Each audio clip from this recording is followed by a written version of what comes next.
شیخ، آج کے نوجوان میں ایک یہ تصور بھی پایا جاتا ہے کہ اگر دین کو اختیار کر لیا جائے گا تو آزادی سلب ہو جائے گی، لباس پر قدغن لگ جائے گی، اور جو تفریح ہے اس میں روک ٹوک آ جائے گی۔ تو شیخ، آپ کیا فرماتے اس پر؟ کیا قدغن لباس پہ لگ جائے گی؟ لباس پہننا پڑے گا۔ کہ لباس نہیں پہننا ہوتا انسان نے، لباس تو پہننا ہی پہننا ہوتا ہے ہوتا نا ہے؟ اس نے کوئی نہ جی کوئی۔ شیخ۔ تو قدغن تو کوئی نہیں لگے گی، اس کے کچھ اصول معلوم ہو جائیں گے۔ لباس کے اندر اس کی حیا کے اس کے اندر قاعدہ آ جائے گا۔ تو جی اگر ایک شیخ۔ شخص کو حیا ہی نہیں ہے تو اس کو کیا کہیں؟ جی شیخ۔ ٹھیک ہے۔ دوسرا، تفریح پہ تو کوئی نہیں لگتی قدغن۔ ایسی تفریح جو آپ جس میں اتنے زیادہ محو ہو جائے کہ آپ نمازیں بھول جائیں، تو ہاں وہ آپ کو یہ نہیں کرنا چاہیے، وہ ظاہر منع کریں گے۔ لیکن تفریح از خود سے کون منع کرے گا؟ آپ نے کہیں سیر کرنے جانا ہے، آپ چلے جائیں۔ اب آپ مجھے بتائیے، بچے کے کالج اسکول میں یونیورسٹی میں امتحانات ہوں اور کہ جی میں نے سیر کر ابھی اسی وقت جانا ہے، وہیں تم ابھی نہیں جا سکے بھائی، تم امتحان کلیئر کر لو اور چلے جاؤ، چھٹی ہو جائے گی۔ وہ کہ جی آپ قدغن لگا رہے ہیں، تو اب اس کا کیا کریں بھائی؟ اس منطق کا کیا کریں؟ جی شیخ۔ کوئی بات نہیں، آپ کریں جو آپ نے کرنا ہے۔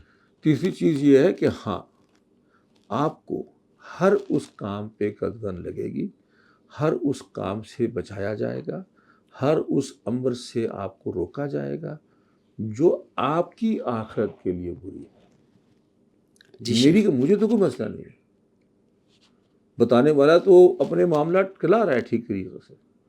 آپ کو وہ کہہ رہا ہے کہ تمہارا نقصان ہے اگر تم نے یہ کام کیا، جی شیخ۔ ٹھیک ہے، یہ تو تمہارا مسئلہ بنے گا، تو اس میں کیا پرابلم ہے؟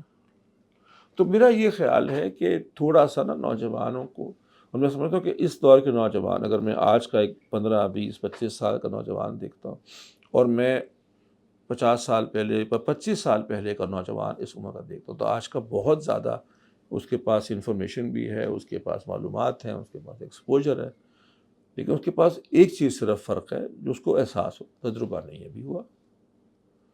جی اور شیخ۔ تجربہ سب کچھ نہیں ہوتا، لیکن تجربہ بہرحال ضروری ہوتا ہے۔ تو اگر وہ کسی تجربہ کار شخص سے مشورہ کر لے تو نقصان نہیں ہوگا، اس کو فائدہ ہی ہو جائے گا۔ یہی فرق ہے انسان اور جانور میں۔ جانور جہاں پیدا ہوتا ہے، اگر کچھ سیکھ بھی جائے اپنی زندگی میں تو مرتا ہے تو کتنا آگے چلا جاتا ہے، اور جو بچہ پیدا ہوتا ہے اس کا، وہ وہیں سے شروع ہوتا ہے جہاں سے اس کا باپ یا اس کی ماں شروع ہوئے تھے۔ انسان کے پاس یہ سہولت ہے کہ جب وہ شروع ہوتا ہے تو وہ اپنے ماں باپ، اپنے سے پہلے پیڑھی کے اوپر کھڑا ہو کے شروع ہوتا ہے، وہ کہ وہ جی نہیں نہیں میں نے پیچھے جانا جی ابھی، ٹھیک ہے ابھی چل کے چلے جاؤ۔